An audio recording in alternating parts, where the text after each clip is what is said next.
स्वामी समर्थांची प्रेरणादायी कथा। अक्कलकोटमध्ये स्वामी समर्थ महाराजांचा दरबार भरलेला असे। दूर दूरहून लोक त्यांच्या दर्शनासाठी येत असत। त्यांच्या कृपेनं कित्येकांचे आयुष्य बदलून गेलं। एकदा एक गरीब शेतकरी महाराजांच्या चरणी आला। त्याच्या डोळ्यात पाणी होतं। तो म्हणाला, महाराज, माझं आयुष्य उद्ध्वस्त झालं आहे। पिकं नापीक झाली, कर्ज वाढलं, घरात उपासमार आहे। आता जगावं कसं? स्वामी समर्थ शांतपणे ऐकत होते। मग हसून म्हणाले, का घाबरतोस? न डगमगता आपलं काम कर।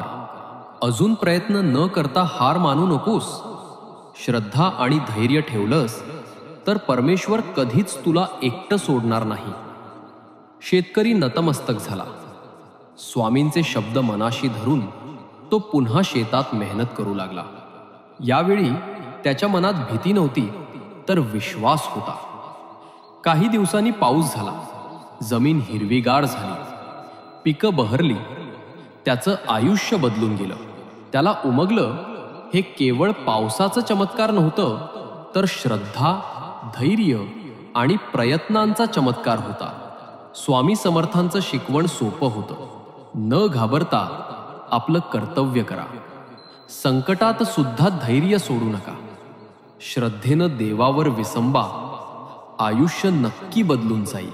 आजही त्यांच्या वचनाने लाखो भक्तांच्या हृदयात धीर येतो।